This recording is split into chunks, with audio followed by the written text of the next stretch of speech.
सुधा दीक्षित यांची दाहक सत्य कादंबरी प्रकरण 9. उमेश बाहेर गेले आणि अबोली घरात आली. आई, बाबा कुठे गेले ग? रागावलेले वाटत होते. माझ्याकडे साधं बघितलं सुद्धा नाही. मीच त्यांना आवाज दिला तरीही न बोलता सरळ चालायला लागले. अबोलीनं मला विचारले, कुठे गेले? तरी माहीत नाही, सांगून नाही गेले. आई, तू अशी उदास का? तुझ्या डोळ्यात पाणी आलंय. हल्ली बाबा तुझ्याशी फार भांडतात. आता परत भांडण झालं का? कशावरून बाबा चिडले ग? ती मला असं विचारित होती, पण तिचं लक्ष अचानक खिडकीकडे गेले. तिला मदन येताना दिसला. बहुतेक मामा इकडे येताना दिसतोय. हो आई, मामाच आहे, आपल्याकडे येतोय. अबोलीने सूचना दिली म्हणून बरं झालं. मी तातडीने उठले, डोळे पुसले, बेसिनमध्ये जाऊन तोंड धुतले. तेवढ्यात मदन दारात येऊन उभा राहिला. आई, मामा आला.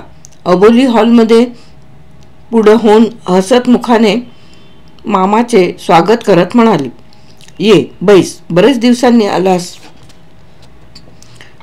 तूही नाही आलीस?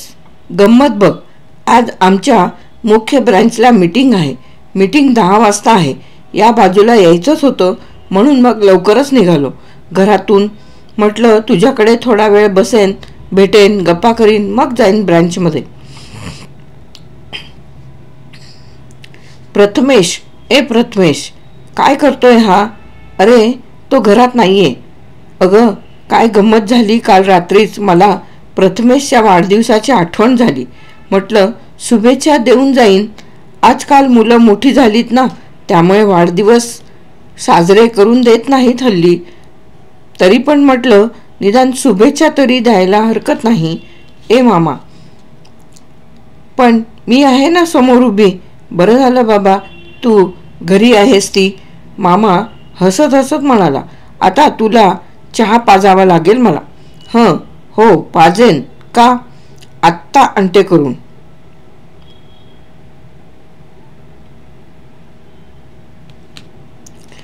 काय आहे की नाही गंमत?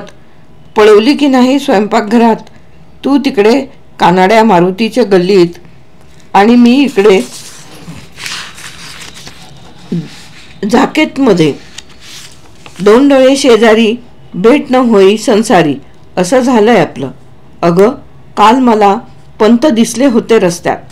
मी मेडिकलच्या दुकानात औषध घेत होतो. त्याच्या शेजारच्या दुकानात होते. बिअरच पार्सल होतं हातात बहुतेक.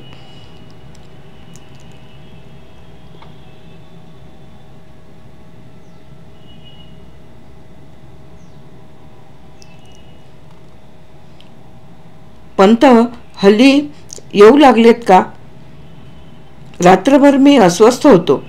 मी हाका मारली तरी त्याकडे पूर्ण दुर्लक्ष करून ते हातातले पार्सल लपवत घाईघाईने निघून गेले. आताही क्रॉस झाले मला, पण अक्षरही बोलले नाहीत की थांबले नाहीत. काय झालंय काय त्यांना? काही नाही रे, लक्ष नसेल त्याचं. आपल्याच तंद्रीत असतात ना ते. मला जरा मूतखड्याचा त्रास होतोय. डॉक्टरांनी बिअर घ्यायला सांगितलं म्हणून आणलं त्यांनी पार्सल. आणि आता थोडं गर्दीत होते. एका मित्राकडे जाणार होते. धडधडीत साखासाख करत होते मी. धडधडीत सारवासारव करत होते मी. काय करणार? आपलेच दात आणि आपलेच ओठ. नवऱ्याचे गारणे करू नयेत. आपल्या माणसांच्या चुकांवर पांघरून घालायचं असते ना. मी पण नेमके तेच केले. घरात भिशीच्या प्रथम पार्टीच्या निमित्ताने झालेली हकीकत, उमेशची वाढती व्यसनेसाठी सैरटपणा,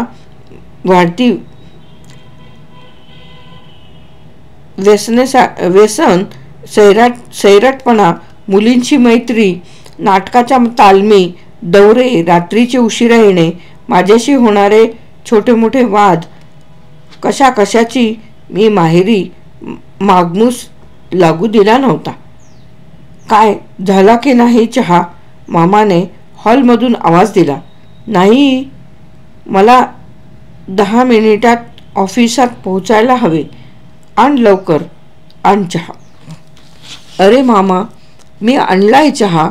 केला केला की नाही लवकर चहा. मी आता माझी जरा पाठबीट थोपट की. वा, गंमत आहे की.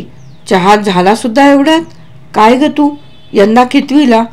10वीला. विसरलास? विसरशीलच तू मला. प्रथमेशला मात्र लक्षात ठेवतोस तू. घे ना चहा. आता का थांबलास? घेतो की. छी छी छी, काय खारट झालाय. काय रे, काय झालं? अगं गंमतच केली की हिनं. ताई, हिने चहात काय टाकलंय? तू अजून चहा नाही शिकवलास हिला? हे रे काय मामा, मला का साखर कळत नाही अजून?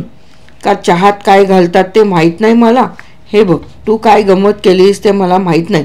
चहा येतो ना तुला? मग सांग बघू, चहाला फोडणी कशाची देतात? तेलाची की तुपाची? मामा, सांगू कशाची? आता मात्र आम्ही तिघेही हसत होतो. अबोलीही खळखळत हसत म्हणाली, सांग सांग लवकर. पाण्याची.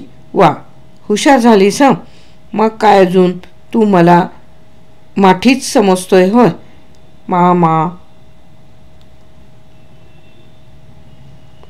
कृतकोपाचे मामा भाचीचे संवाद चालू होते.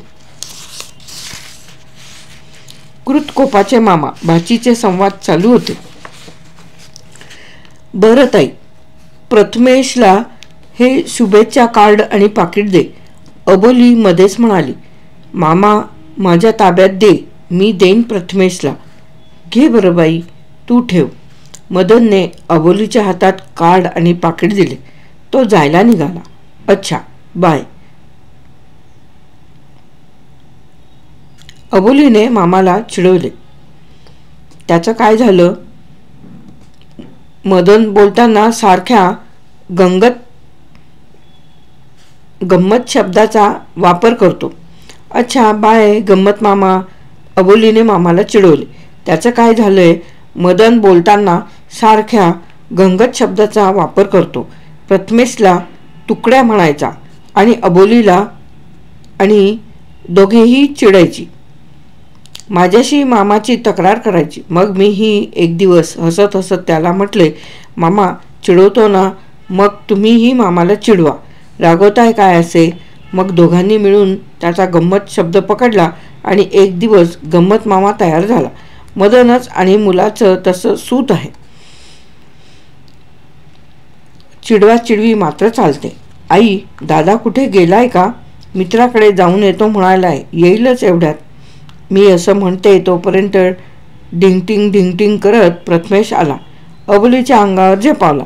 अबोली सावध होती. हातातली पाकिटे तिने झटकन स्वतःच्या पाठीमागे लपवली. अबोली, मामा भेटला.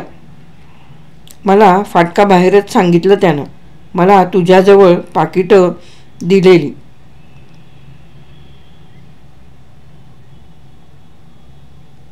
दे हं. अबोली मुकाट्याने. हं, थांब देते हं. हे तुझं, हे माझं. हे बघ, दोन्ही माझं आहे. माझं पाकिट दे मला. दोघांची झोंबाझोंबी सुरू झाली. अबोली खट्याळ स्वतःचा हात समोर धरला. एक एक बोट स्वतःकडे वळवत म्हणाली, हे मला, हे मला, हे मला, हे मला, हे तुला, असं म्हणून प्रथमेशला अंगठा दाखवला. जीभ दाखवली. हे मला काय? ठेंगा ना माझा. ठीक आहे, हा माझा आहे न. आण आण हा अंगठा आता माझा आहे. हां आई, दादा बघ ना, माझा अंगठा पिळतोय. अबोली विवळू लागली. मग मला मध्ये पडावेच लागले. आई हीच म्हणाली, हा अंगठा तुझा आहे. आता मी माझ्या अंगठ्याला काहीही करीन. आई ग, सोड माझा अंगठा. दालतल्या सोड हं. आई, प्रथमेश सोड तिचा अंगठा. मी शेवटी प्रथमेशला दटावले. सोडता पण प्रथम पाकिट दे. सोडतो पण प्रथम पाकिट दे माझं. मला गाईड आणायचं आहे. प्रथमेश, तू तुझ्या बाबांकडून पैसे मागून घे. मी प्रथमेशला म्हटले. सासूबाई गेल्या, मामनजी गेले, अनुली सासरी गेली, संकेत भारती आपल्या वाटेने गेले, उमेशचे व्यसन वाढले, स्वैराचार वाढली, माझी व उमेशची वादावादी सुरू झाली. उमेशने मला त्रास देणे सुरू केले. खर्चाचे मोजून पैसे मला मिळू लागले. माझी आर्थिक गोची सुरू झाली. प्रथम पैशाची आवक बेताची, खर्च जास्त म्हणून. आता आवक होती पण छळवाद सुरू झाला म्हणून. जास्तीचा खर्च आला की माझ्या पोटात गोळा उठायचा. मग उमेशकडून पैसे घेणे एक त्रासदायक गोष्ट व्हायची. त्यामुळेच मी असं म्हटलं तर प्रथमेश म्हणाला, ना बाबा, माफ करो, मैं ना ये काम करू. आई, तुझी आणि बाबांची भांडणे होतात सारखी. मी तुझी बाजू घेतो म्हणून त्यांचा फार लोभ न माझ्यावर. 2 महिने झालेत आम्ही दोघं बोललो नाहीत एकमेकांशी. बाबा फार रागराग करतात माझा. ह्यांचं बेताल वागणं अजून तरी कुणाच्या कानी घातलं नाही आपण. पण मदनने काल उमेशला दारूच्या दुकानात बघितलं. विचारत होता तो त्रास होतोय. डॉक्टरांनी बियर घ्यायला सांगितली आहे म्हणून आपली उमेशने. पण उमेश उद्या त्यांच्या मित्रांची भिशीची पार्टी आपल्या घरात करायचं म्हणतात. माझ्या अंगावर काटा उभा राहिलाय. या वादळाला कसे अडवू, कसे थोपवू, काय करू मला काही सुचत नाहीये. मी पार्टीच नाही म्हटलं म्हणून रागावून निघून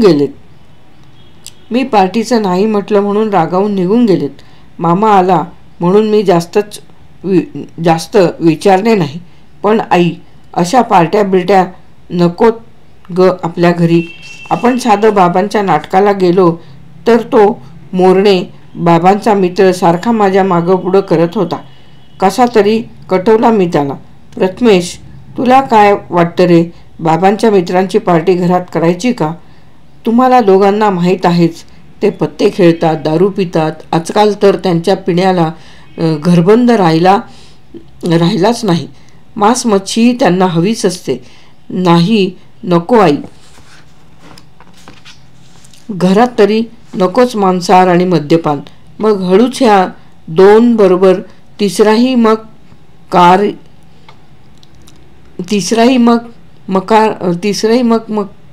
मकार येईल.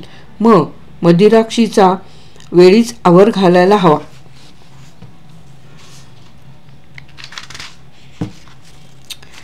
प्रकरण 9 समाप्त.